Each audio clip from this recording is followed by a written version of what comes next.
Good evening, everyone. Thank you all for joining us this evening for History Pub and for spending your evening learning more about Oregon's history. My name is Jennifer Sitton, and I'm a member of the Cabinet, the Oregon Historical Society's Young Professionals Board. As ambassadors for OHS, the Cabinet helps support public programs, fundraising, and marketing efforts with the goal of spreading the Society's mission to preserve our state's history and make it accessible to everyone in ways that advance knowledge and inspire curiosity about all the people, places, and events that have shaped Oregon. As a representative of OHS, I want to thank our members and donors who make our work possible, as well as the residents of Multnomah County for their generosity in passing a property tax levy that provides essential funding to OHS and 4 East County historical societies. As a thank you for the support, we offer discounted memberships and free museum admission to all Multnomah County residents. Following the program, I hope you will visit the table at the back of the room to learn more about the many events and exhibits we have coming up this year. Also, mark your calendar for March 14th when we will unveil our newest original exhibition titled Nevertheless, They Persisted, the 19th Amendment and Women's Voting Rights. And now I'm going to turn it over to my colleague Sydney, who will introduce tonight's speaker. Hi, thank you. For Americans, can everyone hear me? Good. For Japanese Americans who lived in the West during World War II, the removal to internment camps in 1942, as decreed by Executive Order 9066, is an experience they will never forget. Mitzi Loftus was a child living in Hood River. For Japanese Americans who lived in the West during World War II, the removal to internment camps in 1942, as decreed by Executive Order 9066, is an experience they will never forget. Mitzi Loftus was a child living in Hood River when her family was forced to leave their belongings and home and relocate to Tule Lake Camp in Northern California in 1942. For this presentation, Mitzi's son, Toby Asai Loftus, will share video footage of interviews with their mother regarding her time spent at Tule Lake and Hart Mountain, Wyoming. He will share related photographs from the family's personal collection and will detail the family's immigration story to the United States in 1904 and 1911. In addition to describing the forced removal from her home in Hood River, the video footage will include Mitzi telling of her family's movements through World War II and resettlement in Oregon, with the attendant discrimination they experienced in the post-war years. Toby Asai Loftus supports his viola habit working high tech. He has performed in the Newport Symphony for over 15 years and performs occasionally in other orchestras and string quartets. He recently traveled twice to Japan with his mother and blogged extensively about those experiences. Outside work, music, and travel, he likes to spend his time fly fishing lakes and singing karaoke. And without further ado, I introduce Toby.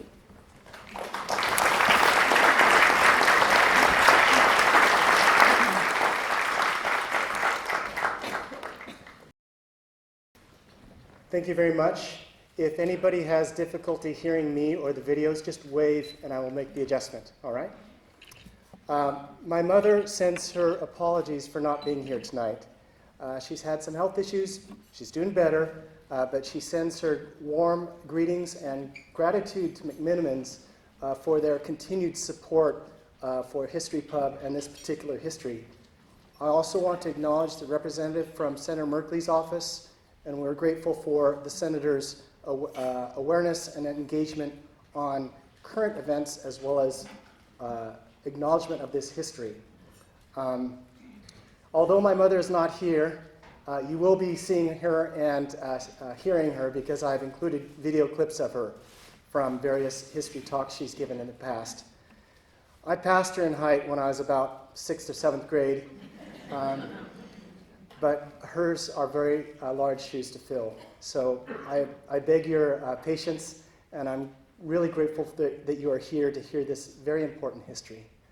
I'll be talking for about 90 minutes, and then I will be welcoming people to come to the mic for questions and answers. All right, so first I'll start off with a few terms. Issei, Nisei, Sansei, and Yonsei. These are terms that are used to designate the various generations of the Japanese Americans. Issei were the immigrants. So in my family's experience, that would be my grandparents. They came here, they were Japanese citizens, they came here. Their children are the Nisei, the first that were born in the United States and were therefore citizens by birth. Their children are Sansei. So my mother is Nisei. I'm half, so I say I'm semi-Sansei. And the next generation is Yonsei. The second point I want to make is the pronunciation of my family's name. My middle name is Asai, but you will hear my mother and many of her generation and some of the next generation say Issei. And that is partly attributed to the negative association they had with the experience that I'll be describing for you today. The Yonsei, and I'm Sansei, but I'm probably the youngest of all the Sansei, so I'm kind of in between generations. And it seems that the Yonsei are all returning to the proper Japanese pronunciation of the name, which is Asai. All right. So this is a picture of my mother, her brother, well, two of her brothers, and my grandmother at Heart Mountain, Wyoming. My mother was fourth to sixth grade when she was incarcerated. She is now 87. So as you can imagine, there are not too many people who experience this firsthand who can still talk about it. This is from last summer. We went to Heart Mountain. I talked her into it. She was resistant at first, and now she's very glad that she went. She is standing at the approximate location of the barrack that her family was incarcerated at Heart Mountain. In the very far distance, you might see a pink or orange smokestack. That was the hospital at the other end of the camp. That's how big it was. It's about 2 miles away. Mom is the youngest of 8 children. She and her sister are the only 2 that are still alive. My Aunt Mika, this is Aunt Mika's 90th birthday 6 years ago, and that's my mom. They're the 2 that are left. These are my grandparents, Grandma and Grandpa. I never knew them. Grandma died a year before I was born, and Grandpa died a year after I was born. The only reason I know this history is because my mom collected these stories, hand-wrote them out, typed them on a manual typewriter, and preserved them. So my grandparents only had grade school education, about 2nd to 4th grade education. They raised 8 children, 7 of whom my grandfather delivered at home. They were married for over 50 years.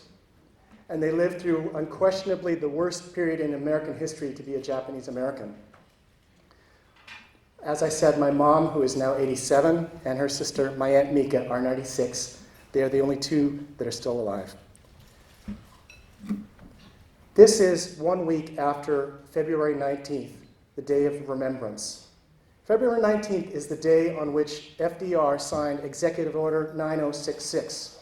And for members of the Japanese American community and those students of history and those interested in civil rights, this is a day in which we remember that dark history and its lessons for us today. California, just last week, passed unanimously House Resolution 77, formally apologizing for the, quote, unjust exclusion, removal, and incarceration of Japanese Americans during World War II, and for its failure to support and defend civil rights and civil liberties of Japanese Americans during this period. Throughout this talk, I will point out euphemisms that are used to describe this history and suggest perhaps more accurate terms to substitute. I'd like to give a little bit of background history of the anti-Asian discrimination and sentiments that preceded that which happened to Japanese Americans.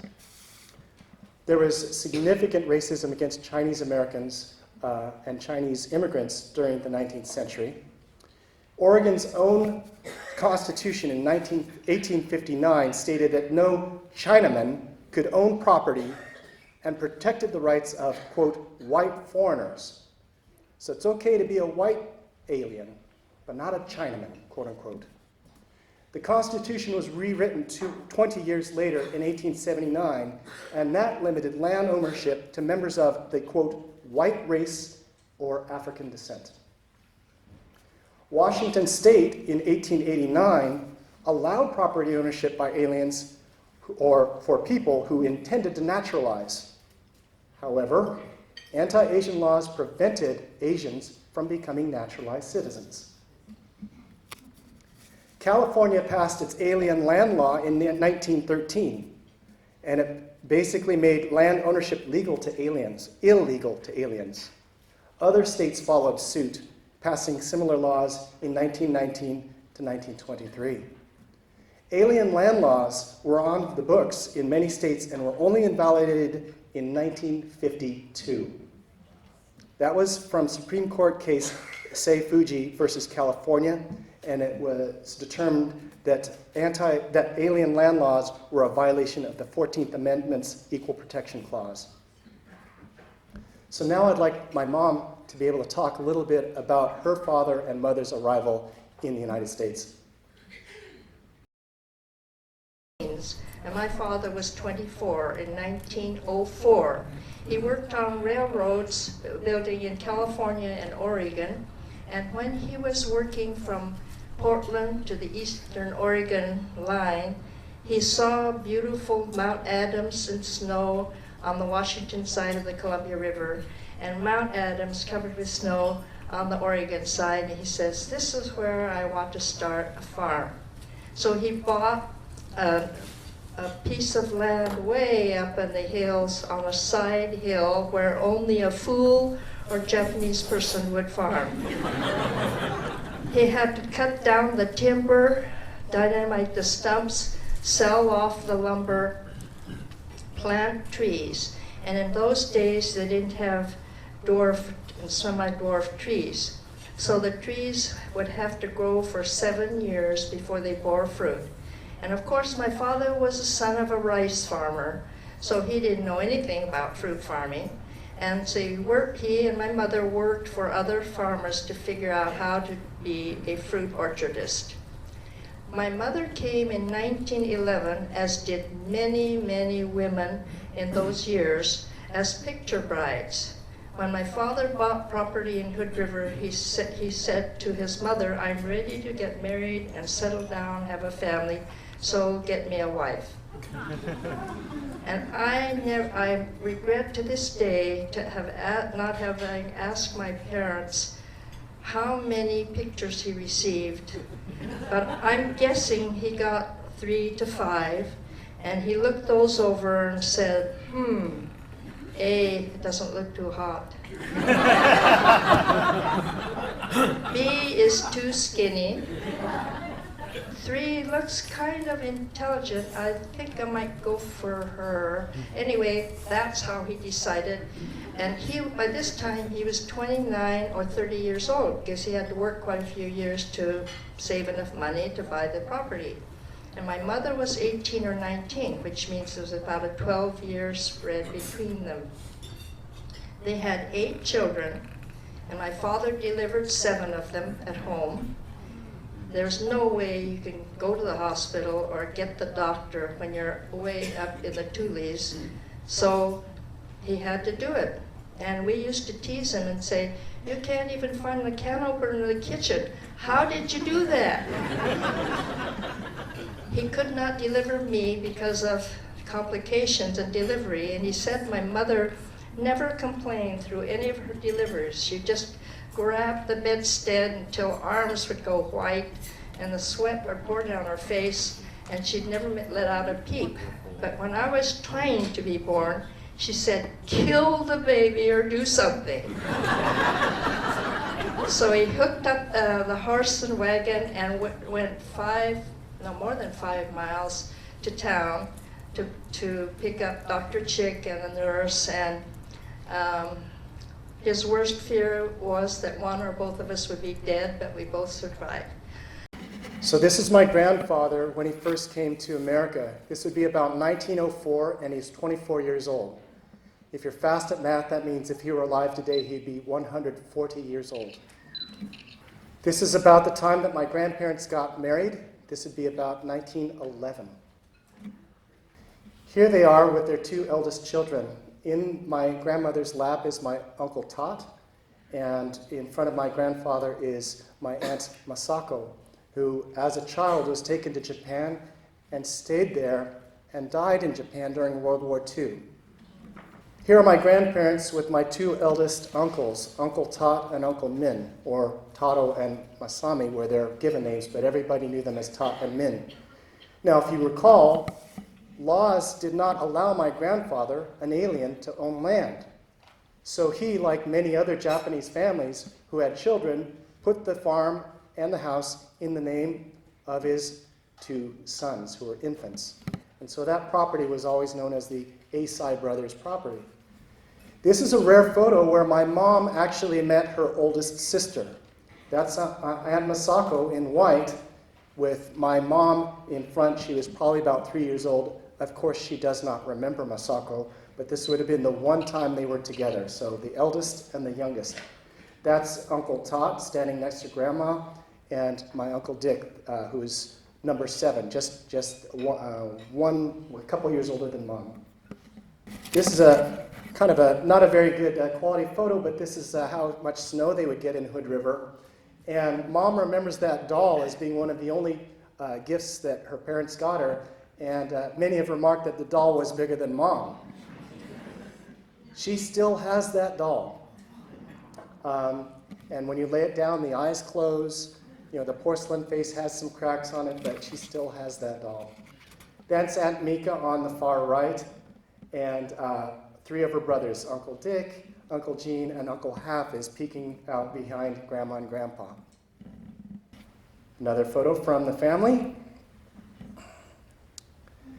And now I'll let Mom talk about the fact that 2 of her brothers were already in the armed forces before Pearl Harbor. Well, the draft was on, and I don't know what was going on that we were having the draft in 1940 and 41, but they were boys were being drafted. And my one brother, my first brother, Half, had graduated from Hood River High School when he was 15.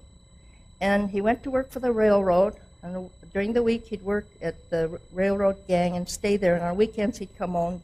And then he did that for 4 years. And he was 19 when he came home with a paper for my dad to sign. And my dad said, "What is this?" He said, "I want to volunteer in the Army, but I can't because I'm not old enough to be a volunteer. You have to sign." And my dad said, "Well, I don't know if I want to sign this." And he said, "Well, I'll forge your signature if you don't." So my dad signed it, and off Half went. And that was June of 1941, 6 months before Pearl Harbor. So he was the first to go in. Next slide. This is my oldest brother, Tot, and he was drafted before Pearl Harbor, and they had to report to an induction center in Portland, which from Hood River to Portland was a good 2-hour drive back then.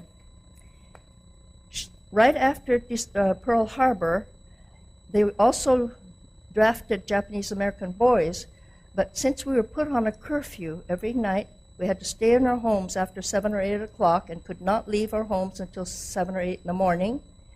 And we had a restriction of a 10-mile radius. We could not be seen traveling in the daytime. And because they were drafted and had to report to Portland, which is more than 10 miles, and they would be breaking the curfew in many cases when they were moving, they had to have an escort. Each Japanese-American soldier had to have an escort taken to Portland to the induction center. So again, this is my Uncle Half, or his birth name was Masaaki, but everybody knew him as Half, short for Half Pint. And my Uncle Tato. So Mom didn't say in that video, but Tot was drafted the week before Pearl Harbor.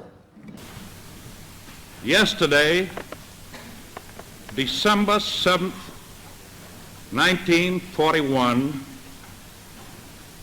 a date which will live in infamy. The United States of America was suddenly and deliberately attacked by naval and air forces of the Empire of Japan. No matter how long it may take us To overcome this premeditated invasion, the American people in their righteous might will win through to absolute victory.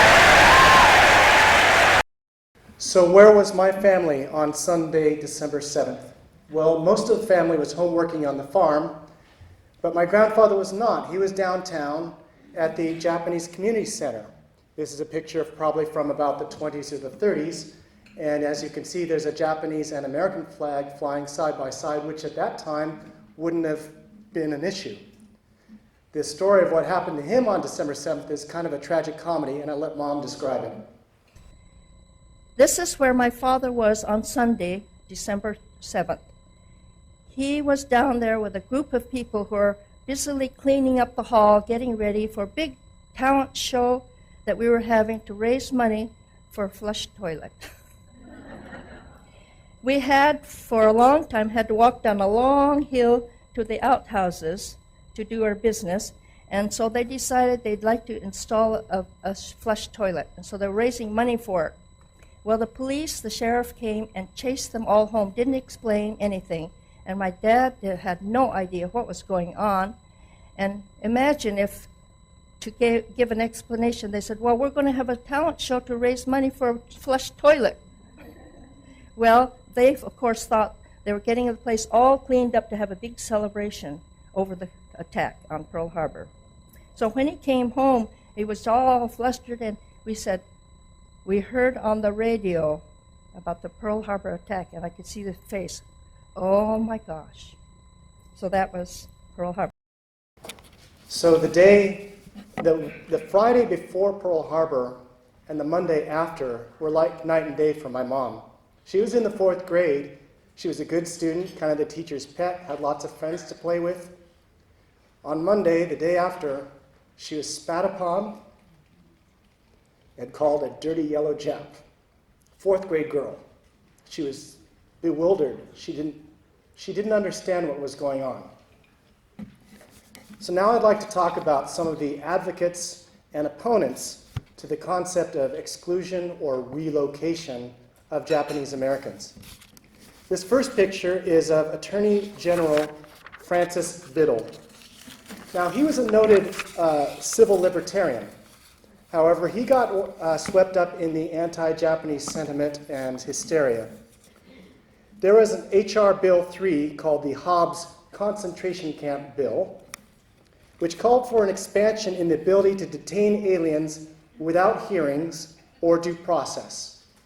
The bill did not pass, but Biddle argued in favor of that bill. On December 8th, the borders were closed between Canada and Mexico to, quote, all persons of Japanese ancestry, whether citizen or alien. The Justice Department also approved searches of any households where Issei lived without a warrant, quote, where the time is insufficient in which to obtain a warrant. Hundreds of homes were raided, and Biddle himself had to admit that little of any note was discovered in these searches. Now, Biddle did support the forced removal of aliens from military and sensitive facilities and areas, but he himself opposed the whole-scale removal of all citizens of the Japanese race. That put him at odds with the military and the hawks in the government who wanted full exclusion. He himself opposed Executive Order 9066 right up to the end, but when FDR informed him that the president had already approved Secretary of War Stimson's plan for the mass removal, Biddle dropped his opposition and announced that he supported mass removal.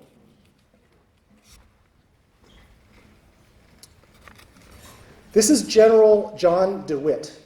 He was the general of the Western Defense Command and of the 4th Army. He first proposed the removal of, quote, all alien subjects 14 years of age and older. On January 4th, in a meeting with the Justice Department, he said, quote, I have little confidence that the enemy aliens are law-abiding or loyal, particularly the Japanese. I have no confidence in their loyalty whatsoever. I'm speaking now of the native-born Japanese. Notice his wording, native-born Japanese. Those would be citizens, like my mother and her brothers and sisters. He makes no distinction between aliens and citizens by talking about native-born Japanese. Now, many of you have probably heard of the very famous 442nd Regimental Combat Team, an all-Japanese American team that was the most decorated and was in the European theater and rescued the Texas Lost Battalion, the Texas Rangers. You probably have heard of them. DeWitt opposed the plans to form the 442nd. He said, quote, "There isn't such a thing as a loyal Japanese, and it is just impossible to determine their loyalty by investigation. It just can't be done." Ironically, General DeWitt was at the top of my Uncle Half's chain of command. So my Uncle Half was already serving 6 months before Pearl Harbor, and General DeWitt would have been his ultimate superior. I'm not going to name this person yet. I'm going to describe his role and then see how many of you recognize him. This was the California Attorney General. He was a member of the American Legion and the Native Sons of the Golden West, two organizations that often expressed anti-Japanese sentiments. After Pearl Harbor, he vocally advocated the mass removal of all Japanese Americans, including those that were citizens. He argued that Japanese Americans own land near sensitive areas, railroad tracks, power lines, things like that. Quote, "Such a distribution of the Japanese population appears to manifest something more than coincidence," unquote. The fact that coastal land was well suited for farming and that scraps of land along railroads and power lines were relatively undesirable and therefore available to Japanese, that fact did not seem to occur to him. Quote, "The Japanese population of California is, as a whole, ideally suited to carry into execution a tremendous program of sabotage on a mass scale should any considerable number of them be inclined to do so," unquote. He also argued there was no way to determine the loyalty of Japanese Americans. Quote, "When we deal with the Japanese, we are in an entirely different field, and we cannot form any opinion that we believe to be sound." But I think the most chilling and troubling, at least for me, opinions was his invisible deadline for sabotage theory. The idea that there had been 0 cases of sabotage and espionage thus far, that was not an indication that there wasn't going to be any, but rather a sign that some massive coordinated activity was coming at any unknown future date. So nothing has happened yet, so we better lock them up before it does. Does anybody know who this is? Say it. Earl Warren. That is future Supreme Court Justice Earl Warren.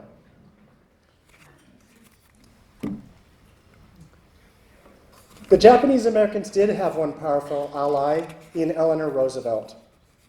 In October 41, she said, quote, "The Issei may be aliens technically, but in reality they are Americans, and America has a place for all loyal persons, regardless of race or citizenship."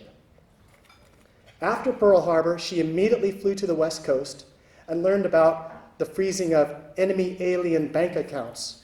She contacted the Treasury Department and had orders relaxed so Issei could withdraw $100 a month to cover living expenses.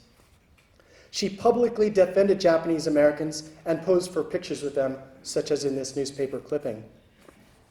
She was surprised by the Executive Order 9066, but when she approached FDR told her he did not want to discuss the subject. So she attempted to go around that by contacting FDR's friends, including the Director of Office of Facts and Figures, Archibald MacLeish, and aides including Alan Cranston, who would later become a U.S. Senator, but it was to no avail. She visited the Gila River camp in southern Arizona and apologized to the incarcerees there for their treatment. She helped rally support for the lifting of the exclusion and added pressure for the opening of the camps. So let's talk about Executive Order 9066. Basically, Executive Order 9066 authorized the military to designate any area from which they felt people should be excluded. And note, I have bolded the words, any and all persons. It makes no reference to national origin, citizenship, ethnicity, race, anything. It was, however, fully intended to be used against the Japanese Americans. As I alluded before, there were 0 cases of sabotage or espionage perpetrated by those of Japanese ancestry before and during the war. The same cannot be said about other groups. This executive order was followed by Executive Order 9102, which created the War Relocation Authority, or WRA. It was the WRIA's responsibility to build the camps, round people up, and quote-unquote relocate them. The first leader of the WRA was Milton Eisenhower, brother to Supreme Allied Commander and later U.S. President Dwight D. Eisenhower. And I highly recommend that you go on YouTube and search for Milton Eisenhower WRA. You will see a propaganda newsreel that he narrates about the rounding up and relocation of Japanese Americans. Does anybody have any idea how long Executive Order 9066 was in effect? 5 years? 10 years? 20 years? 30? What do you think? It was rescinded in 1976, over 30 years later, by President Gerald Ford. He said, "We now know what we should have known then. Not only was that evacuation wrong, but Japanese Americans were and are loyal Americans. On the battlefield and at home, the names of Japanese Americans have been and continue to be written in history for the sacrifices and the contributions that they have made to the well-being and to the security of this, our common nation." So after the executive order was signed, posters like these cropped up all across the West Coast, the exclusion zone. You can't see it here, but it referred to all persons of Japanese ancestry, alien and non-alien. What is a non-alien? A citizen. Note the wording. Now, you may think that the distinction between being an alien or a citizen should be fairly clean cut. But as I said before, anti-Asian laws prohibited immigrants from becoming naturalized citizens. My grandparents had lived peacefully and lawfully as aliens in the United States for over 30 years before Pearl Harbor, yet they were still not citizens. They were aliens. Does anybody know when they could have legally become naturalized? 1952. The passage of the McCarran-Walters Act, also known as the Immigration and Nationality Act, in 1952 struck down these racist and unconstitutional laws prohibiting people from becoming naturalized citizens. By that time, Grandpa was 72 and Grandma was 60. Stories within our family are that he studied for the exam, but he never took it, and the speculation is that he did not think that my grandma, who only had a second grade education and could neither read nor write, would be able to pass the test. And I don't think he could have lived with himself if he became naturalized, and she did not. So my grandparents never became U.S. citizens. So businesses, these instructions went up and gave people a very limited amount of time to get their affairs in order and collect their belongings. They could only take what they could carry. So you can imagine the mass frenzy there was trying to lease your house or your farm, selling off equipment, putting things into storage for, who knows, it's going to be weeks, months, or years. And you can imagine the amount of gouging and swindling that took place as people took advantage of this very large group of people who had to vacate very quickly. So here are Japanese Americans boarding buses. This is a famous picture, I believe it's Ansel Adams, of a little girl waiting at a train station. Mom was just a little bit older than this girl. Every family was assigned a family number. Mom will never forget her number for her family, 16339. This is a reproduction of the tag. Every piece of baggage had to have a tag with that number, and every person had to wear a tag like that. In some of the talks, you'll see Mom is wearing a tag like that to remember that. Many went by train, and that was the case for Mom's family, and she was excited about it. She was a 4th grade girl. She had never been on a train ride. She was excited. They got on the train, and they were ordered to close the blinds, and there were soldiers with rifles with bayonets stationed at each end of the car, making sure that nobody opened the blinds to see where they were going. They had no idea where they were going. They had no idea how long the trip was going to be. And Mom comments about how nervous the parents must have been trying to keep curious children from peeking out the windows. This is a map showing the journey that my mom's family made. So they were first sent to a so-called assembly center in Fresno. It was called Pinedale. They were there for about 3 or 4 months, and they were transferred to Tule Lake, which was a camp or relocation center, for about a year. And then they were transferred to Heart Mountain, Wyoming for 2 years. And that's in Powell, Wyoming, about 10, 15 minutes outside of Cody. So what were assembly centers? Well, consider that this movement was of 120,000 people.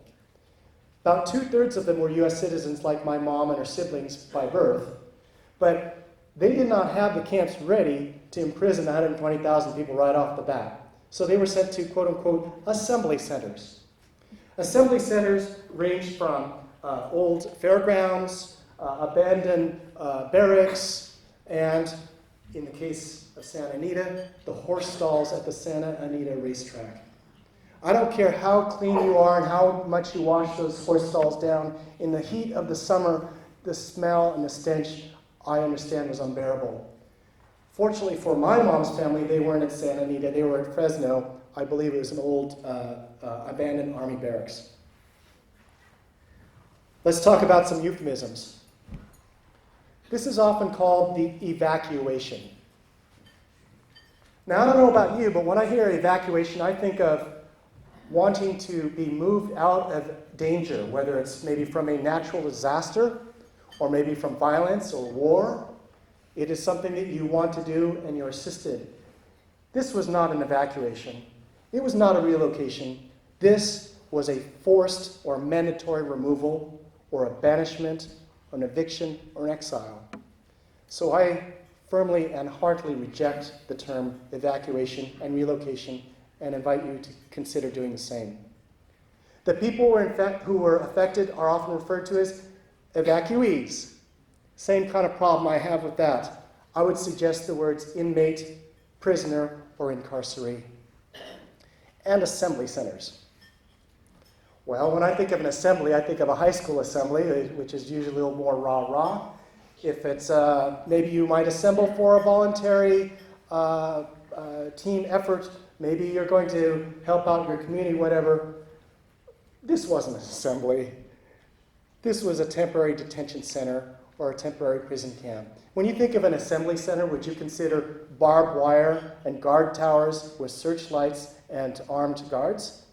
I think not. So I'm going to let Mom talk a little bit about the Fresno or Pinedale Assembly Center and her memory of that.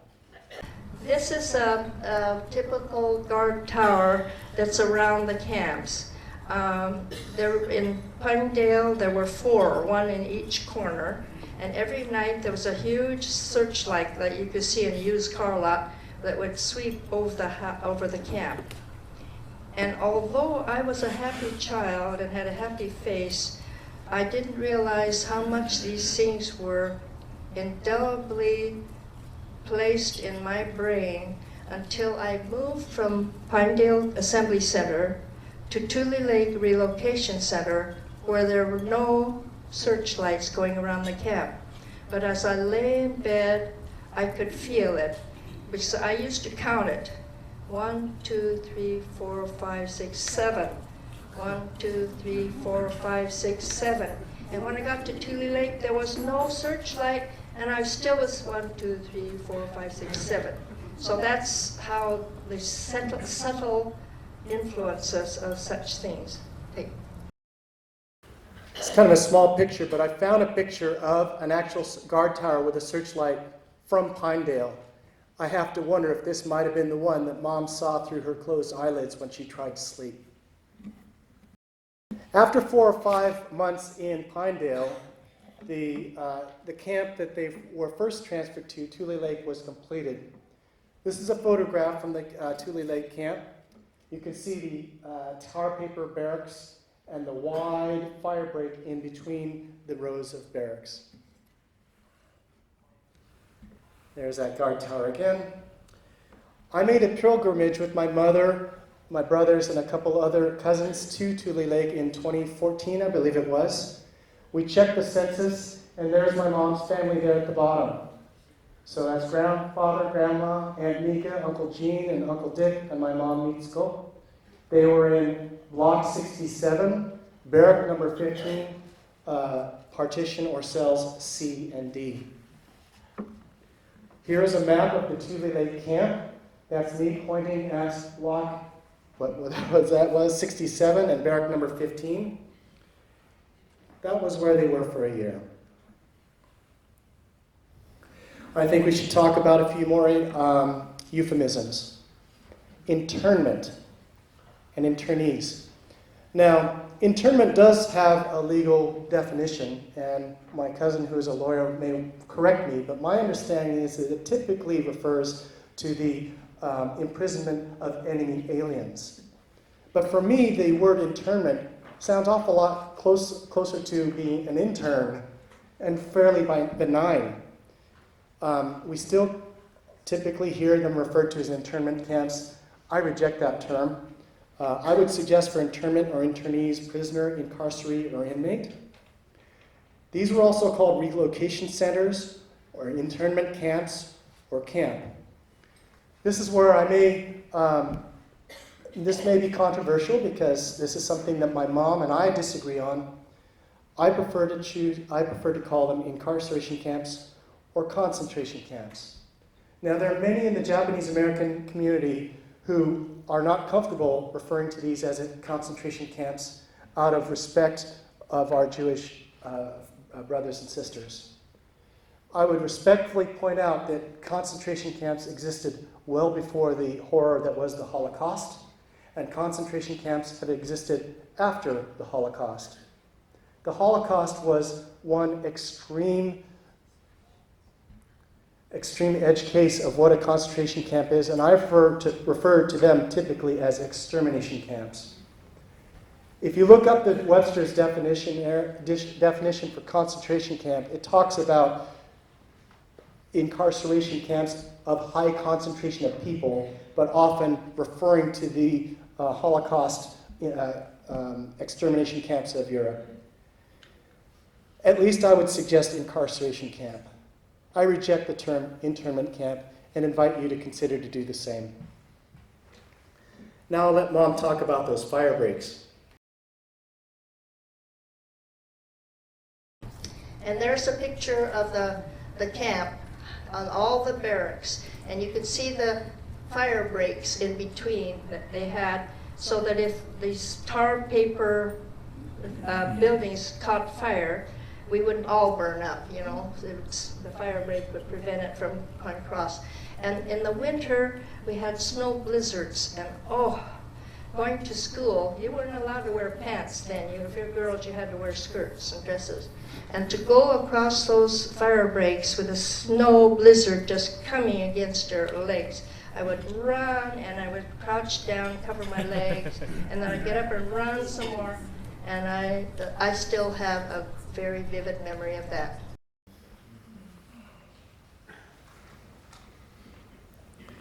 So let's talk about typical camp life. This is the interior of a barrack. The door is open so you can see the very next barrack, very close next door with tar paper and very simple wooden slats. I learned this last summer at Hart Mountain that it took about 57 minutes to build these barracks. There was no foundation, there was no insulation, so you can imagine they had each section within these barracks had a single bare light bulb hanging from the ceiling, a little potbelly stove for heat, and I guess no matter how tightly you tried to put towels or cloths under the door, the dust storms, everything would just come in and get covered with dust. Mom remembers all those bare wood boards on the wall turning into makeshift shelves. Mess halls were basically just barracks with no partitions. So here's everybody sitting in. I mean, just imagine 2 or 3 partition walls, and that's what their barrack was like. There was a camp commissary. Mom remembers if, like, maybe a delivery of fabric showed up, the word would spread quickly through the camp. People would line up, and about a week later, you'd see everybody walking around with new shirts or blouses or skirts or pants of that particular pattern. Bathrooms. How would you like to sit in a bathroom with 8 other people, no partitions, close enough that you could probably rub elbows? It was humiliating, particularly for the older Japanese ladies. Showers was the same. There was no privacy, and there was typically lines for everything. Lines for the food, lines for the bathroom, lines for the showers. And this was so uncomfortable that many people would try and go wait to go late at night or wake up really early in the morning. But that's not healthy. If you know that if you need to go to the bathroom, you need to go, and it was humiliating. There are drawings and stories about people building partitions out of large boxes and carrying them into the bathroom with them just for modesty. Most all the jobs on the camp were handled by incarcerees. So doctors, dentists, here we are doing laundry. One job that you could not do as a Japanese American was be a teacher. They had to bring in white Caucasian teachers to teach the kids. That was the rule. Mom remembers saying the Pledge of Allegiance every day behind barbed wire. Dances. Now, after a year of incarceration, the government said, you know, it's costing us an awful lot to imprison and feed 120,000 people. Also, this war is going on very long, and we need to draft some of these men, but we don't know who's loyal or not. So they came up with a loyalty questionnaire. The most notorious of the questions were questions 27 and 28. Question 27. Are you willing to serve in the armed forces of the United States on combat duty wherever ordered? Now that would be a rather unusual question to ask my grandfather, considering he was in his 60s and was not a citizen and couldn't become a citizen. But question 28 was even more troublesome. Will you swear unqualified allegiance to the United States of America and faithfully defend the United States from any and all attacks by foreign and domestic forces? So far, so good. And forswear any form of allegiance or disobedience to the Japanese emperor or any other foreign government, power, or organization. What does forswear mean? Does anybody know what forswear means? To remove or renounce under oath. To reject or renounce. It can also, ironically, mean to swear falsely. But even I had to look up forswear to make sure what it meant. So the first half of 28, you can kind of understand. Do you swear allegiance to the United States? And do you forswear? That is, do you reject or renounce your allegiance to the Japanese emperor or foreign nation? So obviously the desired loyal question answers would be yes, yes. But if you answered yes to question 28, could that not be construed that you previously swore allegiance to the Japanese emperor and that you are now renouncing that?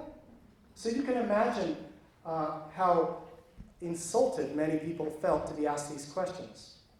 Many were U.S. citizens by birth. They'd been forced off their lands, forced in these godforsaken camps in the with barbed wire guard towers, and now you're asking us to swear allegiance. Obviously, my U.S. citizenship doesn't count for much. That was one reaction. Another reaction is, well, gosh, Mom and Dad, they're aliens. They're probably going to be deported. Maybe we should stick together. So some people answered yes, yes. Some answered no, no. And some answered no, yes. And some answered yes, no. Well, the yes, no, and no, yes people really confused the army. They couldn't figure out why you would answer one way or the other. And many were called in and they tried to persuade them to change their answers. My grandfather decided to answer yes, yes, and he tried to encourage the people he knew to answer that way. His opinion was, this is not a time to be proud. Answering no to either of these questions is only going to bring you trouble. The people who were in Tule Lake, like my family, if they answered yes, yes, were transferred out of Tule Lake to other camps. That's why they moved to Hart Mountain. The people who answered no, no, from all the other camps were brought to Tule Lake. The population of Tule Lake exploded to more than twice what it had before. I think it was over 18,000 people.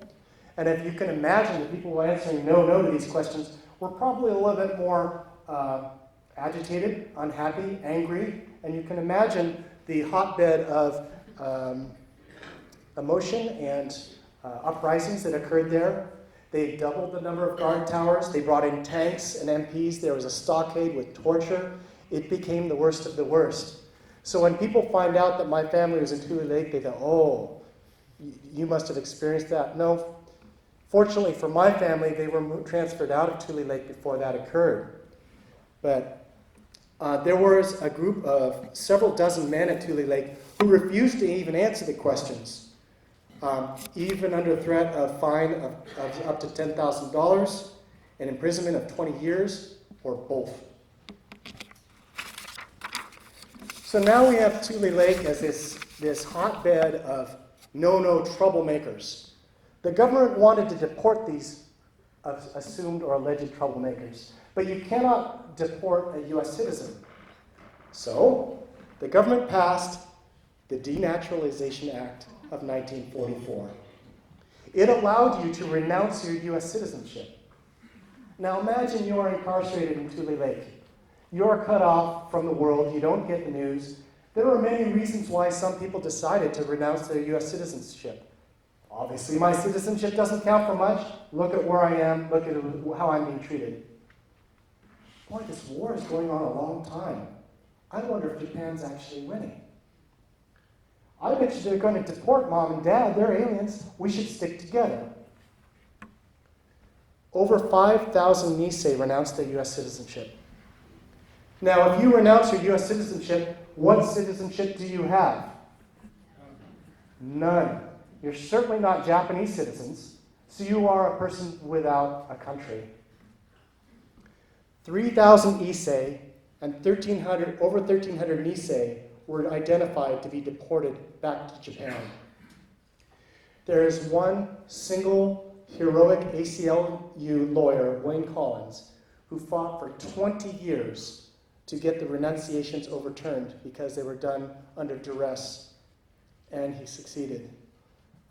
He is remembered very fondly and with great respect by the Japanese American community. So my family answered yes, yes. So they were transferred from Tule Lake to Hart Mountain. On that train ride, they happened to go through the Columbia River Gorge on the Washington side. The blinds were drawn closed, but my mom remembers apples being brought in from Hood River, and it broke their hearts so much they couldn't eat them. This is a census from Hart Mountain, and you can see my family Asai listed over there. Note the family number 16339, and they were in block 28, barrack 13, section E. This is a map of the Hart Mountain camp. Block 28 is in the far top left corner, and you can see that little ink spot. That was the barrack my family was in that far corner. If you remember that first picture in the presentation, there's Mom standing in that field, and the boiler house chimney is over here at around 2 o'clock. My grandmother was hospitalized for a little while, and my grandfather went to visit her every day, and he kind of joked that he wore out the soles of his shoes making that trip 2 miles every day. After having been there, maybe he was not exaggerating. At its time, Hart Mountain Incarceration Camp was the 3rd largest city in the state of Wyoming. Here's a picture of Hart Mountain, and you can see the wide fire break that Mom talked about, and all the tar paper barracks. Here's Mom and 2 of her brothers. That's Uncle Dick and Uncle Gene and Grandma. Now, my mom was a 4th to 6th grade girl during the incarceration. Her experience of incarceration is significantly different than her older siblings. At home, she had to walk 1 or 2 miles to school. She worked hard in that farm. She didn't have play dates with neighbors. Here in camp, she's surrounded by kids her age she could do fun things with. Here she is in a Christmas pageant. She is here on the side with the microphone, and she jokes that once she got a microphone, she hasn't stopped talking. Here she is, happily sitting on the front stoop of her barrack with a couple of her friends. So for her experience, she was too young to understand the larger ramifications of what was going on. She had a good time. Her negative experience came after she came home. Now, her older siblings and, of course, her parents were in great distress while in camp. When are we going to be released? Will we have a home to come home to? Are our sons going to survive the war? What's going to become of us? When I graduate, what options do I have? Can I find a job? Can I go to school? All these questions. So this is a significant generational difference between my mom and her older siblings.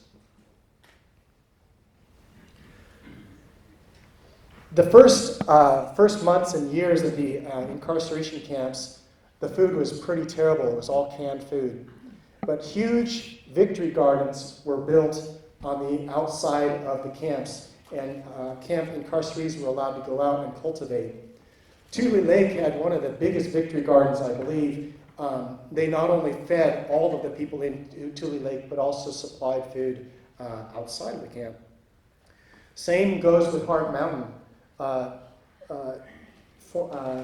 Judge Lance Ito, his parents were instrumental. His father was instrumental in helping design and cultivate a huge amount of land outside of Hart Mountain Incarceration Camp.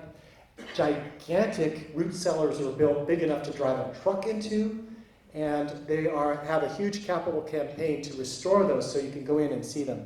It's really quite amazing. So my 2 oldest uncles were already in service, and later 2 more of my uncles joined in the service. That's my Uncle Min and my Uncle Gene. My Uncle Dick, who was the youngest one, also served, but I believe the war may have been over by the time he went into the service. I'm going to let Mom talk now. When we were in Hart Mountain, our hometown newspaper had a full-page paid advertisement every week. It was a weekly newspaper then. And it had a paragraph or 2 of, "Japs are not wanted in Hood River. Don't come home. We'll make life miserable for you if you do."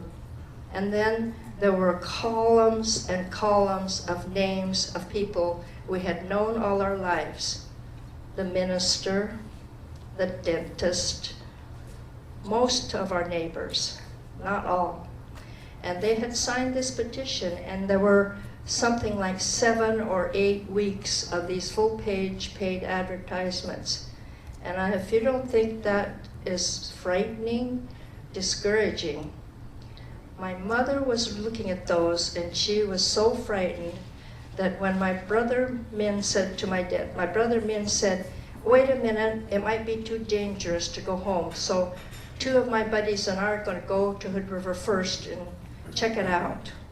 So Ray Sato, Sat Noji, and my brother, who were all in Chicago at the time, went home. and they were greeted at the train station with an unwelcoming committee who tried to put their baggage back on the train. Well, they stayed. And then my brother wrote to my dad and said, if you are planning to bring the kids, meaning me and Dick and Mom, home, you better come fast, because Selective Service Department is going to change my Army classification from whatever it was that if you had 2 sons in the Army already, the next one was deferred, and he had been deferred. But they were going to change his classification to 1A so they could draft him and get rid of him, and that's exactly what they did. But Ray Sato had flat feet, or heart trouble, and Sat had whatever the other was, so they didn't get to send them off, just my brother left. So, the decision was made to allow people to leave the camps and come home. And so my grandfather, there were only 4 left at Heart Mountain. My grandmother, my grandfather, Mom, and Uncle Dick. So my grandfather said, okay, let's vote. Who wants to go home? And my grandfather, Dick, and Mom raised their hands. And who doesn't want to? Grandmother. She was so frightened by these horrible, unwelcoming newspaper clippings that she said no. Grandfather says, well, you're outvoted, so we're going home. You can stay here if you want. So here's my Uncle Dick and Mom, all happy at the train station just outside of the Heart Mountain incarceration camp. It's called Relocation. And this last summer, we located, Vocation Lane. So it's just off to the left. And in the back there, you can see a barrack and the Heart Mountain Interpretive Center, which if anybody goes to Cody, you must go here. It is fantastic, and it's just 10 minutes outside of Cody, Wyoming. So here, for example, is the Portland Oregonian saying no japes wanted in Hood River. Japes means it's a combination of the word Japanese and apes. And Kent Schumacher cited he was quite a ringleader in writing these inflammatory, unwelcoming articles and collecting all these signatures of families and businesses. When they'd received them, Mom remembers going through all the lists and trying to find who didn't sign it. And she says she could probably count the number of families or businesses on 1 or 2 hands. This wasn't Hood River, but these were kind of the unwelcome sentiments all along the West Coast. This one's hard to read. This is a Japanese hunting license. You are entitled to hunt the Japanese rat. You are hereby warned to exercise extreme caution in approaching this savage beast. It is a vicious animal and strikes from behind without warning. This animal has the characteristics of a skunk in appearance and look and odor, but has an appetite for women and children instead of small fowls. Look for the yellow stripe down its back. In shooting this stinking skunk, aim at his stomach since it has lots of guts, but no heart or brains. Keep him dying, remember Pearl Harbor. This is the Hood River American Legion. And those big boards you see there are the American Legion Honor Roll, which listed the names of people from the city who were serving. And this became a notorious story, which I'll let Mom tell. This is a picture of the honor roll. I better tell you about that. How's my time, Toby? Okay. There was an honor roll in almost every town where they put the servicemen's names up. And in 1944, there were 16 Japanese-American boys' names up there, 2 of them being my brothers. And the American Legion Post erased those 16 names. And my oldest brother, was in the Battle of the South Coral Sea when the tide turned in our favor in the war, and he marched into Manila in the Philippines right behind the Marines who went in first. He got his first copy of Stars and Stripes in weeks, and he reads on the front page that his name was removed from the honor roll in Hood River, Oregon. This was really great for my morale. So I knew that those 16 names had been erased, and the first thing I did on April 20th, 1945, the day we returned from home, it snowed in Hood River. And I thought, this is an omen. But the first thing I did was to look at this honor roll to see if my brothers' names were back up. Because the American Legion, when they erased those names, Hood River, Oregon got national publicity for the first time in its history in the New York Times, saying they did this. So the National American Legion said, "You put those names back." And they said, "We're not gonna." And the headquarters said, "You put those names back or you're going to lose your charter." And they said, "Okay, we'll put them back, but only because we don't want to lose our charter." So they did. However, they had scrubbed their names so hard off that the wood was rough and they couldn't paint their names back on. So they had to get little pieces of board and write their names on them and hang them. So the 16 names stood out from all the rest. So my mom's family had a home to come home to. The vast majority of Japanese Americans leaving the camps did not.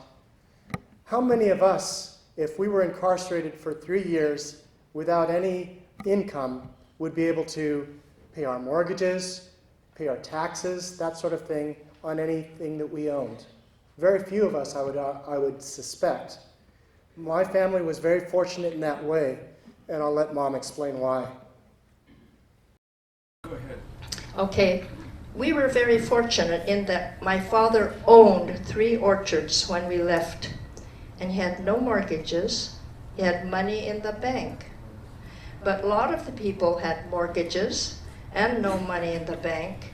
So if somebody leased their orchards while they were in camp and were not ethical and say, well, they didn't make any money, they went in the hole, according to the terms of the lease, maybe 60 or 70% of the profits they would keep and 30% was supposed to come to the owner. But there was never any profit. You know, nobody made any money during World War II. So that's what happened. But lots of people lost their properties because of that situation. We used to tease my dad and say, "You're not Japanese, you're Scotch. It's a good thing." So mine was the first family to return to Hood River. And they were, I guess you could say they were kind of a test case. The WRA, the War Relocation Authority, that was in charge of making the camps and incarcerating and also trying to get people to leave the camps, came and took photographs of my family happily in their orchards. There's my sister hoeing. Next. There's my father and my brother Gene showing the very nice fruit trees. And these photos were all taken by the War Relocation Authority, which was in charge of the whole program of taking us from our homes into the camps and trying to help us establish ourselves in our homes after we were released. Next. And there's my mother. Next. There's my mother and father in the fruit trees in Hood River, and my brother Gene. Next.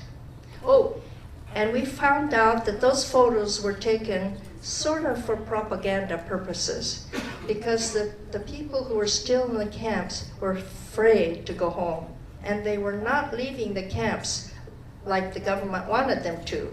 So they were trying to give them encouragement to leave. So they took pictures of us like that, happily relocated in our homes. Well, what they didn't know is what we were going through, although these are happy-looking pictures. Some friends of ours said, "Oh, we saw these pictures of your dad pouring water in the tractor and your mom with a hoe and everything." They were put up in the camps to show the rest of the Japanese people they should get out of the camp and go home. So my family was used as propaganda. Here are those photos. I should have taken a picture of the back of the photo because it actually has a stamp from the WRA.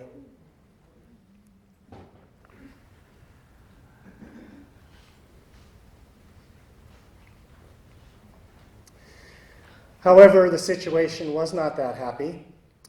Most businesses in Hood River had no Jap Trade signs, and that made getting work done taking care of the farm and the home rather difficult.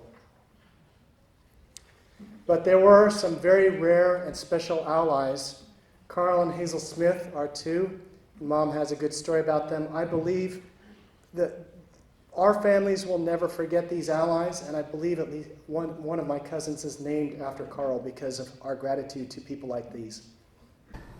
Not all the people in Hood River signed that petition, but it came with great sacrifice. Our good neighbors, Carl and Hazel Smith, were two of about 8 or 10 people I can name to you today as people who stood right up and befriended us, called us up to see if they could do anything for us that we needed.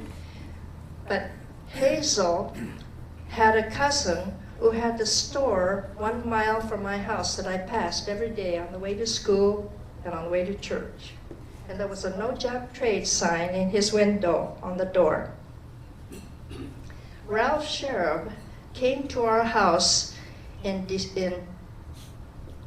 May of 1942, before we left for camp, with tears in his eyes to say goodbye, and he gave us an address book and said, "Be sure to write me a letter." But when we got home, he had a no Jap Trade sign in his window door, and I had to pass that every day. And when my brother Min first went to Hood River to check things out, he stayed with the Smiths because our house was not vacated yet. And so during that time, she went into the store, her cousin's store, and Ralph said, "Hazel, I don't like the way you're dealing with this Jap situation." She said, "Why don't you just come right out and say you don't approve of Min Asai living in my house? Well, I don't care to do business with you any longer." And she walked out. And she never had relations with her cousin, Ralph Sherab, until death. They both died.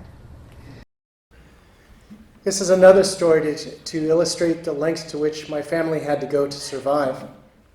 And we had a really hard time, especially with hardware and mechanic work, which for farmers was a real hardship.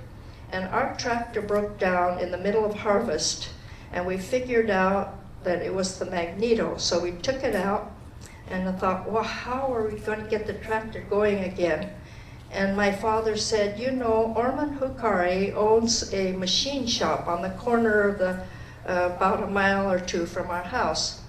Why don't you take it down there? It was my brother in high school and me who did all the business of the farm, because my mother and father stayed on the farm, didn't go anywhere, because the one time they went to town, it was so miserable, they just didn't want to face it anymore. So my brother and I went to Orman, because my father said when Orman was 5 years old, he asked my father if he could pick strawberries for him. My parents raised a lot of strawberries at one time.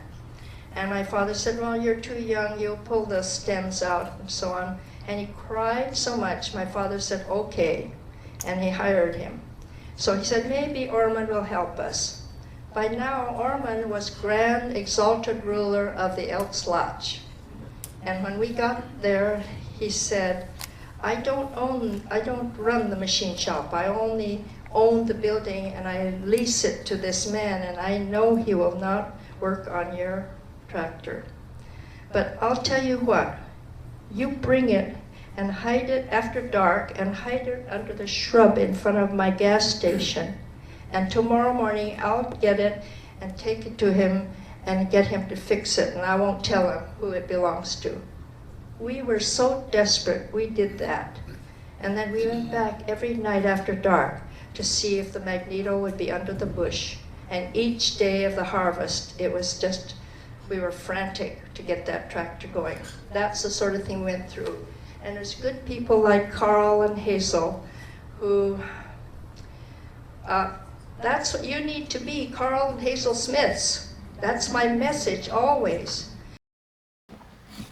This is from the Oregonian, an article showing a picture of my grandparents looking at the pictures of their 4 sons who are all in the armed forces during this same time. Now, I mentioned that my mom's experience of camp was very positive. She had a good time. She had all these kids to play with, and that her trauma was after she came home.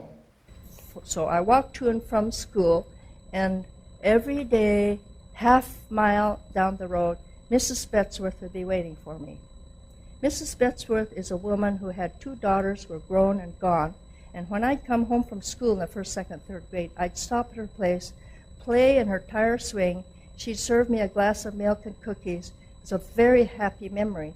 But when I came home, she was at the road yelling at me, "Go back where you came from, you dirty yellow Jap." And she'd sick her dog at me. And I knew how obedient her dogs were because I've known her for several years before. I was so frightened. Every time, there was a deep ditch in front of her house, and I walked in the ditch because there were high weeds, and I thought, I was short, and the weeds were high. I thought maybe she won't see me, but she was watching her clock, waiting for me every day. So every day in the morning, every afternoon on my way home, she'd be there to yell at me and to sick her dog at me. And I used to think, I wish that dog would just bite me and get it over with.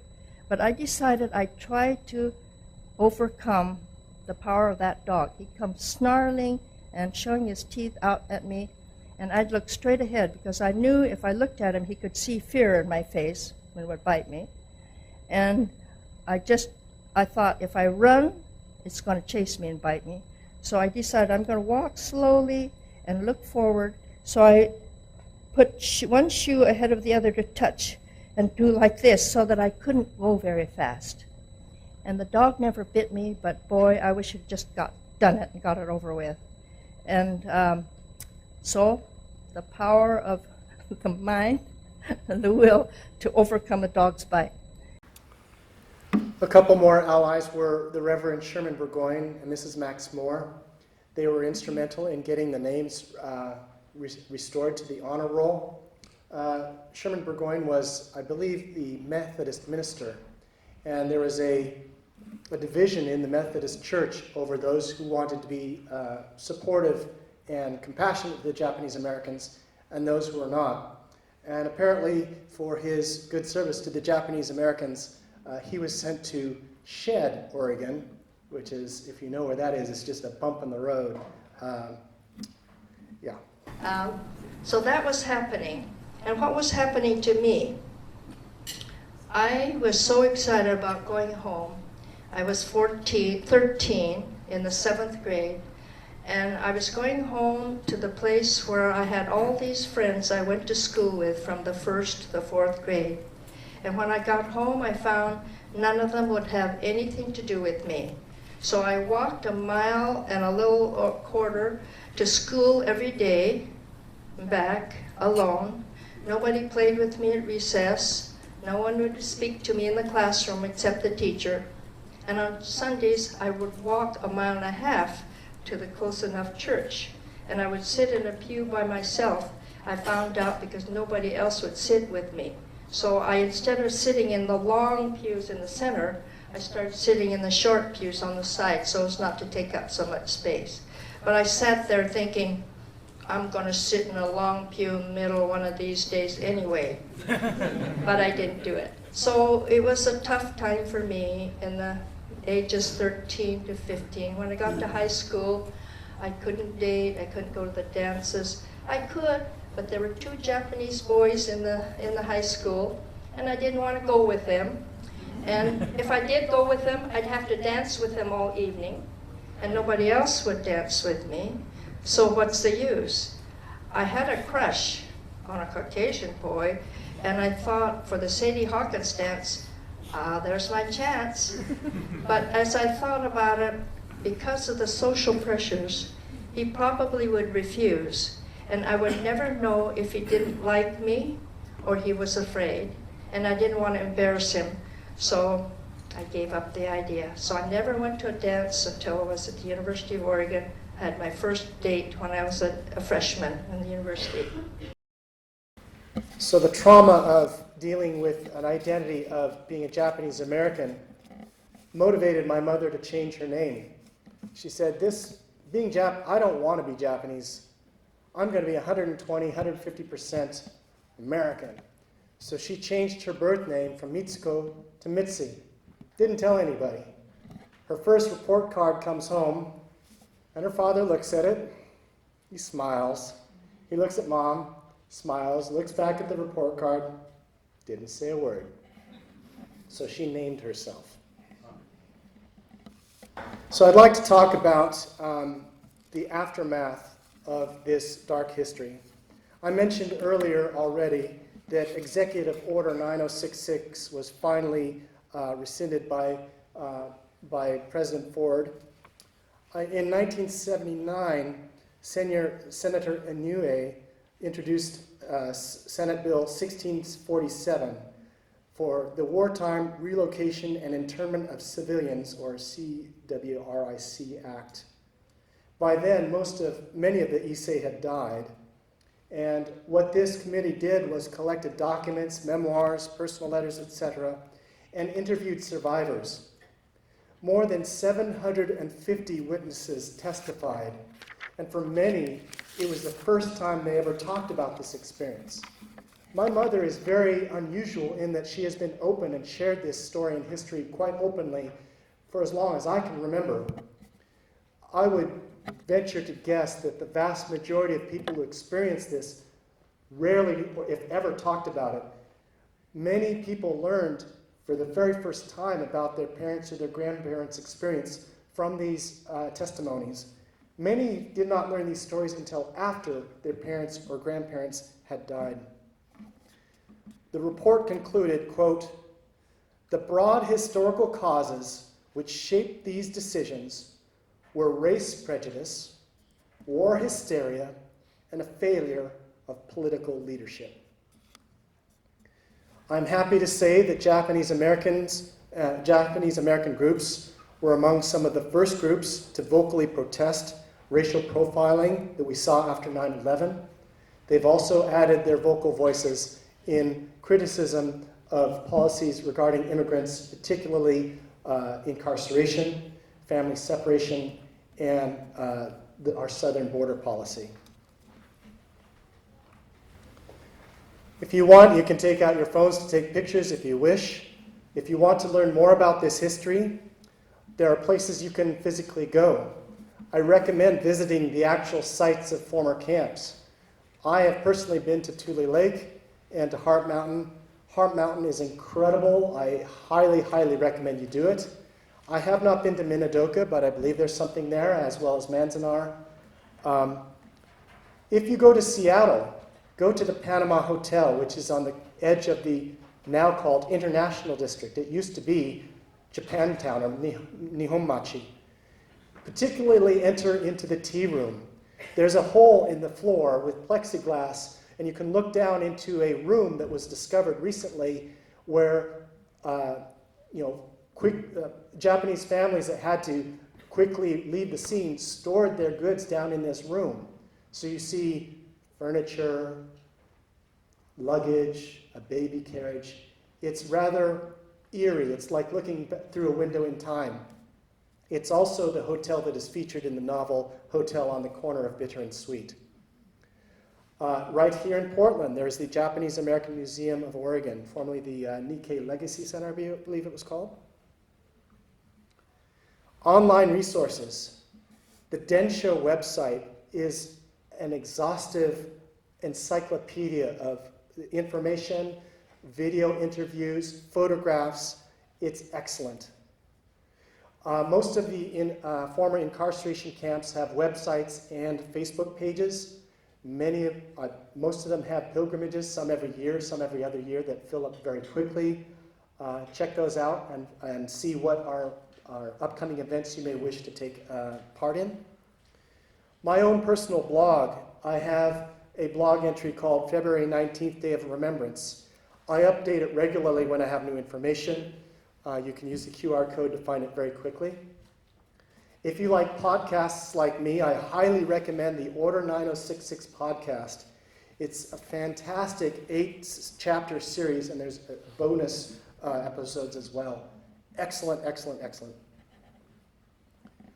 For movies and plays, just coming up, the Oregon Children's Theater is going to be performing the Journal of Ben Uchida, Citizen 13559. It's running February 9th to March 22nd. I have brochures here right on the front. Full disclosure, my eldest brother is in that production. The Legacy of Heart Mountain is an excellent 24-minute documentary. I believe I have that linked online from my blog page. And Oregon's Japanese Americans is a recently produced OPB documentary. It's excellent and features many clips of my Aunt Bessie. There are many books I can recommend. There's Stubborn Twig, which is about Minyasui, whose famous court case went up to the Supreme Court. The Yasui family and the Sai family were friendly and knew each other. There's the historical novel Tule Lake by Ed Miyakawa. There's the very well documented and researched Just Americans by Robert Asashina. It talks about the military exploits in both the Pacific and the European theaters of Japanese Americans. Linda Tamura, why don't you stand up, please? I think you're still here. Every book by Linda on this subject is worth reading. I mentioned only one here, Nisei Soldiers Break Their Silence, Returning Home to Hood River. It, on the cover, has 4 soldiers, one of which is one of my uncles. My family is probably mentioned every 10 or 15 pages. That is not why I recommend it, but she has written many books that are very well researched, and I cannot recommend them highly enough. There is the novel Hotel on the Corner of Bitter and Sweet by Jamie Ford. It's a story about a young Chinese-American boy in Seattle who befriends a young Japanese-American girl, and again, it centers around that Panama hotel in Seattle. And then there's my mother's book, self-published. I have a couple copies I can sell you. I have her address if you would like a copy, and I don't have enough for you. It's called Made in Japan, Settled in Oregon, and it's about her parents' arrival in the United States. The war situation was just one chapter in it. It's a very personal account. I think, if I may, obviously I have a biased opinion, but I think it has a very personal account of this history that is quite compelling. My oldest brother and I are working on a new release of the book. Hopefully that will be out soon, but I do have a couple of copies here, and if you want to order books, I can give you that information. In closing, I'd like to say, I invite you to have 2 takeaways. One is, interview your parents, grandparents, aunts, and uncles. My grandparents died around the time I was born, so I never knew them personally. I am so grateful for that history and to be able to know that. I would give my eye teeth to have recordings of their voices or videos of them. Today, it is so easy with your cell phone. You can go up to a relative and ask them, tell me what it was like growing up. And they may put you off, oh, it wasn't anything special. No, be persistent. You will be so grateful to have that history and to have those recordings, particularly after they have passed. I cannot stress that enough. It's a great project, particularly for kids, but you will appreciate it too. Some of the stories my mom knows about her parents, she didn't find out until my dad's mom talked to my mom's mom. Don't wait. There are so many questions I wish I could have asked my aunts and uncles who are now passed. And finally, I would suggest, speak up for what you know is right.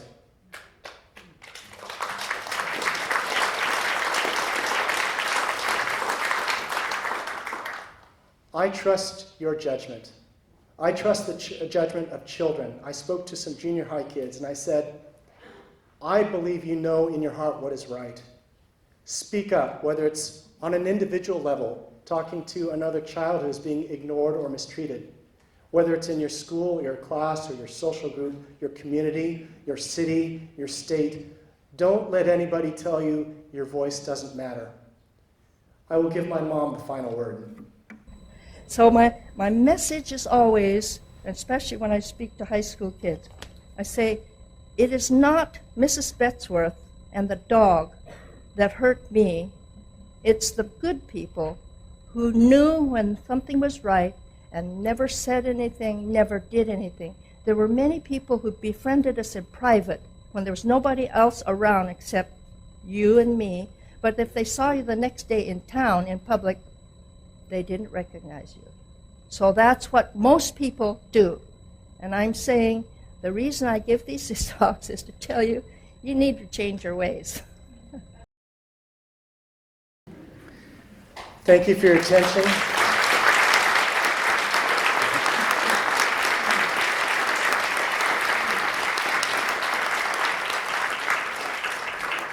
Thank you for your attention, your interest in this vital history. I welcome anybody to walk up to the mic and ask questions. After we're done, you can come up and speak to me. I have a couple of copies of my mom's book, and if those run out, I have addresses that you can send to order more. Thank you so much for coming.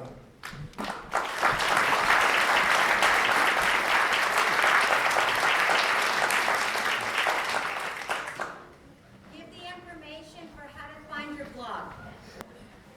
So my blog is tobyloftus.wordpress.com. If you have a smartphone, you can use the QR code that will bring it up. If that doesn't make any sense to you, come on up and ask me. If you have any questions, please, no questions out of bounds or taboo to me. Can you tell me about what the Japanese American community is doing locally that people can join them with at this time? That's a very good question. I invite my cousin to come up and answer that question. Jessica? This is my cousin, Jessica. So I would say there's a couple things you can do. One, are you aware that Oregon's only recipient of the Presidential Medal of Freedom is a man from Hood River named Minoru Yasui? Or that Oregon has designated March 28th as Minoru Yasui Day in perpetuity? So that's coming up. We will have a program of events. It's a limited amount of people that can attend because it's a free event, but that will be happening coming up Saturday. Our keynote speaker at that event will be a woman who founded Suru for Solidarity, which is a group of Japanese Americans who are speaking out against the current detainment and detention centers that we have going on right now. So that's an organization in Oregon.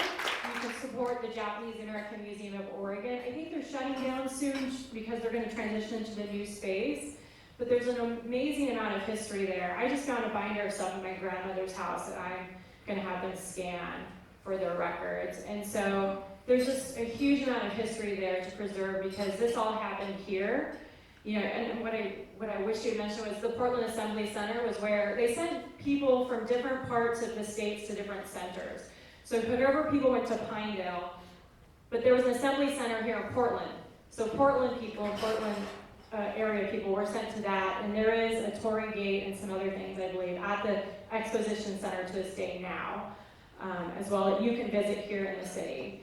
So you can speak out on a personal basis.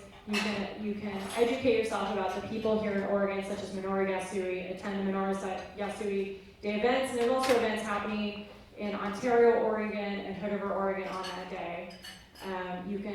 You can donate and get involved in things such as Suru for Solidarity. The Japanese American Citizens League is the oldest Asian American civil rights organization in the United States. They have an active chapter here you can donate to, become a member. I know they're always looking for people to get involved or be part of the organization. And I know where Maureen is here somewhere, she is very actively involved in JACL. We just had the annual Day of Remembrance ceremony Sunday at the Japanese American community in the U.S. celebrates Day of Remembrance to remember the day that the executive order was issued. So that was February 19th.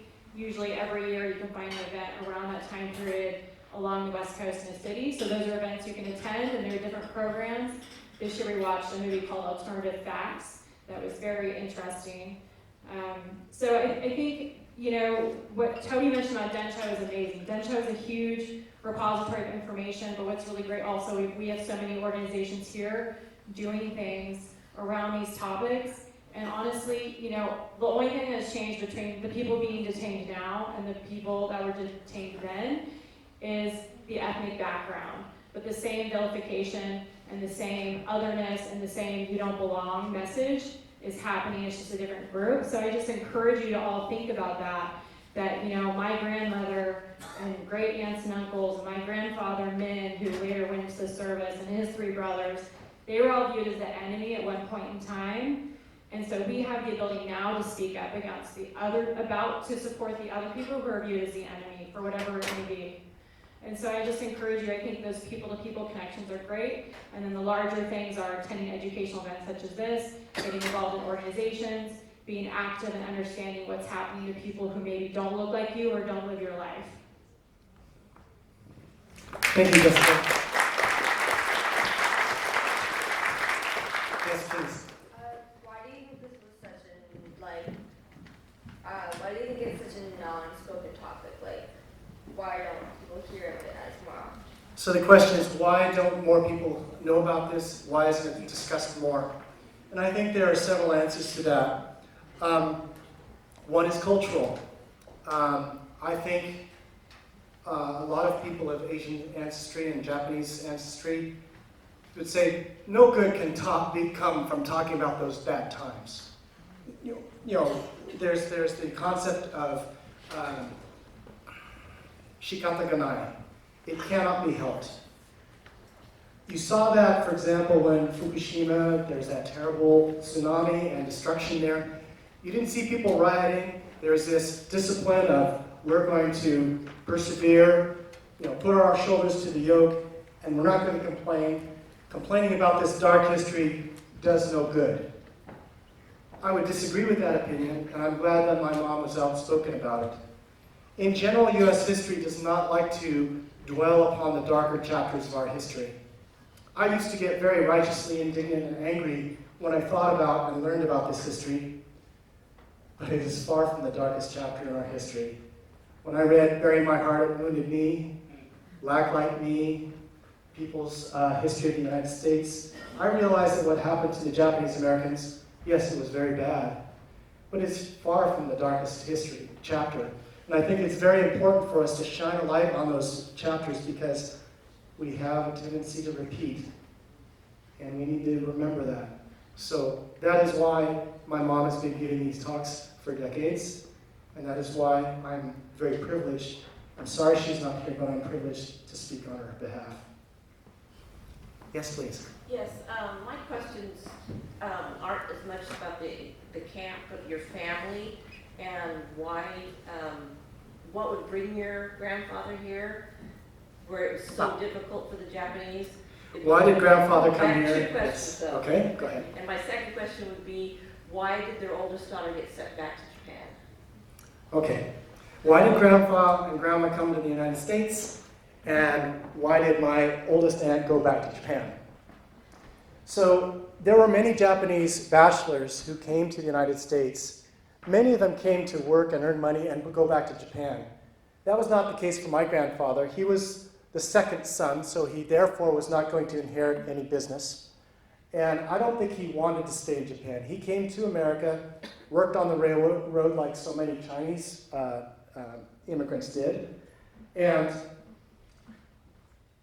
I think he saw opportunity here, and he wanted to come here. And even after the dark history, we found letters that he wrote to relatives in Japan saying, you know, if you come over here and work hard, you can make a go of it. So he came here. I don't think he intended to go home. The story of my grandmother coming over as a picture bride, we didn't tell all of it. I could go on for hours, so I won't. But when my grandfather chose a picture, his mother went to that family and said, would you please go to America and marry my son?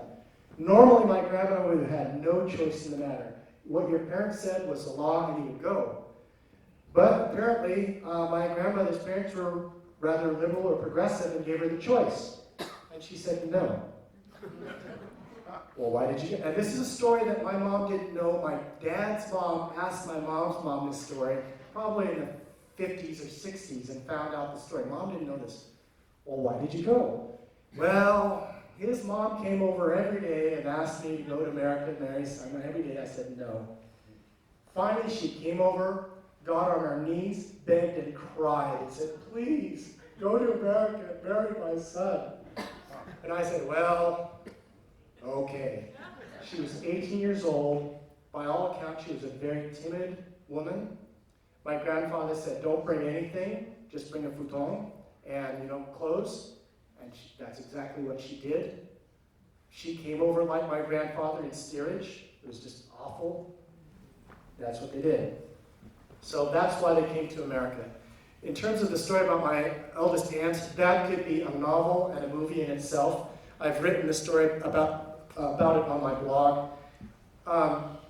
When my grandparents had their first daughter, their parents in Japan said, oh, a girl will be of no use to you on a farm. Why don't you bring her to Japan and leave us with us so she can have a good, proper Japanese education? She'll be no use to you on a farm. So they went to Japan. You saw that early picture with Masako, and they left her in Japan. And years would go by. My grandfather said, send money, send her back. Oh, you can't send a girl across the ocean like that. I will shorten the story to say that she grew up, married, had 2 children. Her husband was sent to Manchuria, which was a death sentence. Her in-laws kidnapped her son. She remarried, had 2 kids. A firebomb fell on her house. She ran in to rescue the children, and all 3 of them died. Her orphan son, who was kidnapped, grew up not knowing he had been kidnapped, and my mom was the first person in our family to meet him. He's only 7 or 8 years younger than my mom. The story of Aunt Masako is just dramatic and heartbreaking. You can read about it on my blog. What happened to the orchard? How long did they stay? What happened to the orchard? The 7 of the children were born at the original homestead, way up on that hill that my grandfather had to build the farm, the road to and everything. My mom was born in the new house, and that house is still in the family. One of my cousins lives there. I have several cousins who still are orchardists. There's no money to be made in apples now because of globalism, cheaper apples from China and from New Zealand and South America. So most of those have been converted, I think, to Asian pears and cherries. But I still have relatives in Hood River raising fruit. Any other questions? Yes? Did it get better? Did it get better for your mother? Did it get better for my mother? Well, again, there's so many stories that I had to cut. She was, I think, valedictorian for her high school. And typically, the valedictorian automatically got a scholarship and or gave a speech for the Rotary.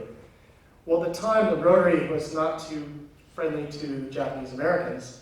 And so she was rather surprised when she got contacted saying, hey, we'd like you to give a talk and nominate you for this scholarship. She's like, who is this? You're with the Rotary? Who are you? Oh, well, I'm the new fellow from blah, blah, blah. Oh, you're the new superintendent. Nobody in the town and the community was willing to admit that they were opposed to my mom getting the scholarship. And she made it up through several levels, but lost at maybe the county or state level. And one of her advocates said, Mitzi should have won it, but she lost on 2 counts. She's a girl, and she's Japanese. My mom says that she and my father, who was Caucasian, considered not having children.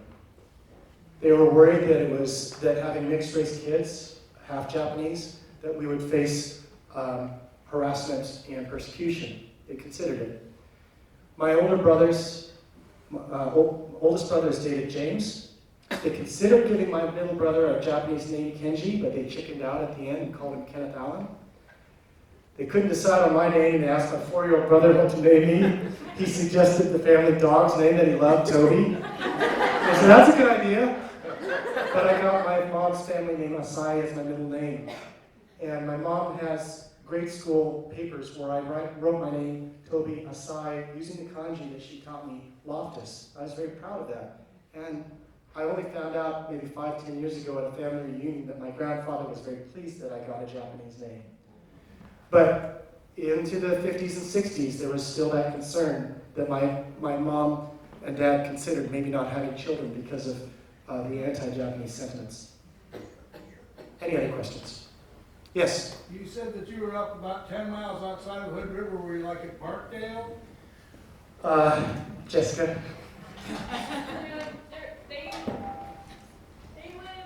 They lived in Oak Grove. So if you know Hood River, they lived at the corner of Portland, and then Markham becomes Riverdale, is where the old family home is. I grew up on my parents' farm in Hood River. Our land is a little further along Portland Drive on Kenwood, but that's several miles outside town. And the original homestead was even further, deeper into Oak Grove, way down Country Club, like way down as it goes down, like over the river, like it heads down towards the river, you know the river. Thanks, Jessica. Yes? Did your grandma have the choice to get higher education? I'm sorry, again? Did your grandma have the choice to get higher education? Did my grandmother have a choice to get higher education? You mean in Japan or here? I kind of doubt it. Big farmers, you didn't necessarily have much free time for anything other than farming and raising kids. And apparently, a child would be born, my grandfather would help deliver the child, and usually it was either the following day or the day after, she would strap that child to her back and be outside working in the farm. So I kind of doubt she would have had any time for education had she had the opportunity. Anyone else? Yes? What was your mother's life like at college? Did she encounter the same kind of difficulties? Did my mom encounter the same kind of difficulties in college? My impression was things really started to take off for her socially in college. She had that social isolation all through junior high and high school. I only found out in the last 5-10 years that she had contemplated suicide. She once took a knife under her pillow, but she said there's no way I had the courage to go through with something like that. But she had her first dances and first dates in college, and my impression was that it was much better then, that things really turned around for her at that point. Yes? When you were young, did your aunts and uncles ever talk to you about their experiences in the camps? When I was young, did my aunts and uncles talk about the experience in the camp? Well, I grew up in Coos Bay, fairly far from Hood River, so I only got to Hood River maybe once a year. And since I was significantly younger than everybody, so my mom's the youngest of 8 kids, I'm the youngest of 3 with a 9-year spread. So all of my first cousins are, they were so much older than me, I didn't have really anything in common with them. And I was at that age too young to really contemplate these kinds of questions to ask my aunts and uncles. I sure wish I did. There's so many questions I would love to ask my Uncle Todd about his experience in the service. Mom learned a funny story at her brother's funeral. Uncle Todd was very gentle-hearted and easygoing. And apparently when he came home to Hood River in his full dress uniform, he went into a store, and the young clerk said, "I'm sorry, I can't serve you," because the owner had a no Jap Trade policy. And he didn't get upset. He just kind of smiled and turned around. She's like, "I'm really sorry, sir." He said, "Oh, that's okay. I'm actually Chinese." Everybody laughed at Todd's funeral about that story. Any other questions? Yes, sir. How did your mom end up in Coos Bay? How did my mom end up in Coos Bay? I'll try to condense that. So my family lived in Eugene. All 3 of us were born in Eugene. My father was teaching music in his early 40s. 2 or 3 music teachers in their 40s died of heart attacks. He said, "Not me, let's get the heck out of here." They got 3 boys, 1, 5, and 10 years old, put them in a VW bus. We drove across the country to New York. My mom did research. We got on a freighter to Yugoslavia, found a job teaching in a town that now, unfortunately, many people know, Hanau, Germany. That was for our home base for 2 years. We traveled all over Europe. My dad's dad, my maternal grandfather, lived in Issei, was building a house next door. He said, come live here. So I grew up next door to my father's parents. Any other questions? Yes? Back to your family. Yes. Your grandparents, what was their marriage like since they, they didn't know each other and did they grow to love each other or mutual respect? Were they a good mix? What was my grandparents' marriage like? Well, I can only speculate since they died a year before and after I was born. But I do recall my mom saying at one point later in life, my grandfather looking at grandmother saying, why didn't we have more children? And they had 8. And grandma says, well, that's all we could have. The concept of arranged marriages is very foreign to us. And the concept of picture brides is foreign to the Japanese people. That when they hear, oh, so they met. No, they didn't meet. My grandfather and grandmother had actually met when they were younger, but it really, I don't think that was part of the decision. There are statistics that are quite positive in terms of arranged marriages. And I have a high school classmate of mine who is from Japan, who is my classmate. His was an arranged marriage. Obviously, expectations, both for that time and that culture, are very different than our expectations for marriage today. That's a very difficult question for me to answer. I did not know my grandparents personally. That's all I can say. Yes? Can you tell us about your uncle's awards after the war? Can I tell about my uncle's awards after the war? I can't remember the year. Jessica, you probably remember it off the top of your head. There was a huge coordinated effort to acknowledge the service of Japanese American men in the service.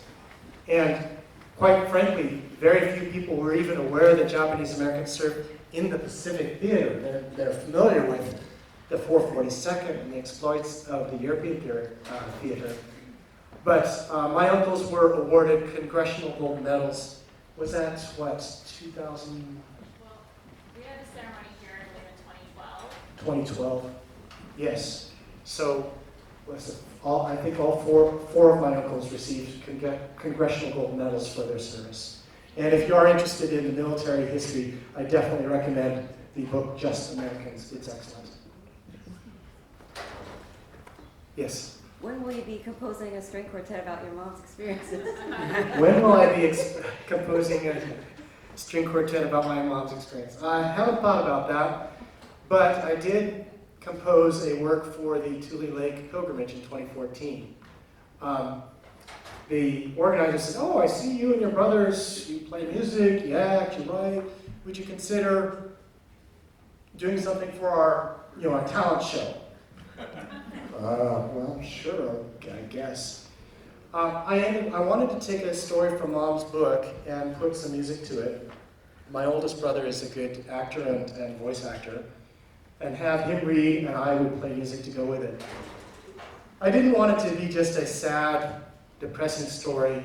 I wanted to have it connected to the present.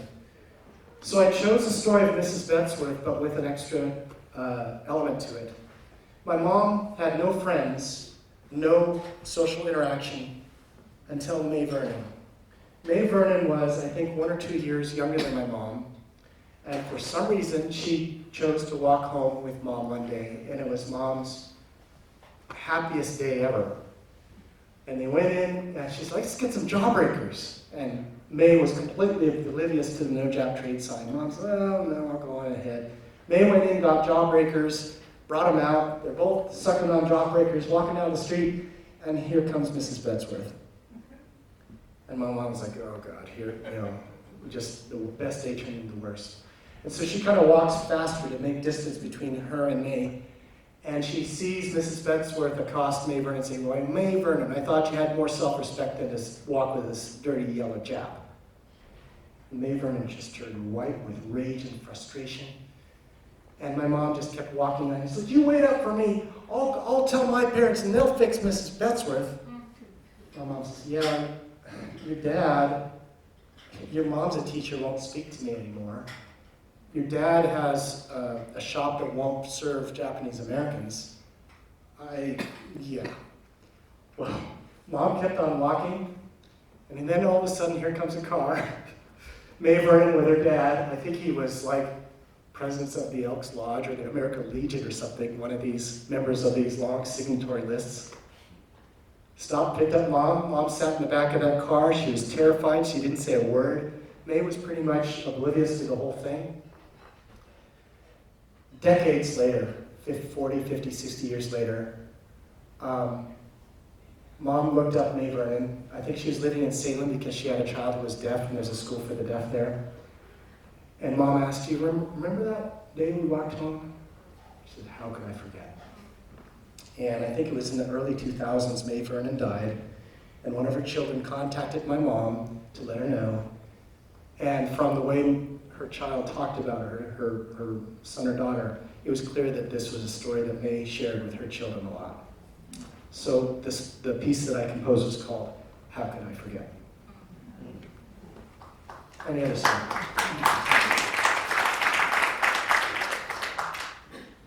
Any other questions? I just wanted to say one quick thing. My name is Caitlin Pop. I'm one of the historians here, actually, for McMenamins, and I just wanted to say just two things. On your way out, just right across the hall from this main entrance, there is a display case that tells of a family who actually, some of the children attended the Kennedy School, and they were also put into an internment camp. And also, the owners of the Crystal Hotel at the time were also a Japanese American family who the hotel was taken from them. So if you just kind of go to our blog and just there, I think it's amazing. We talk about kind of the history is all around us and just not, we just don't realize it. And so just please, I encourage you to take a look at the display case. Go to our website, on our blog. I know we've written extensively about it. It's just amazing, just these places that we're at every day. And I just want to thank everyone. I'm getting emotional. I just want to thank everyone for coming, and this was really amazing. It was a beautiful presentation. Thank you.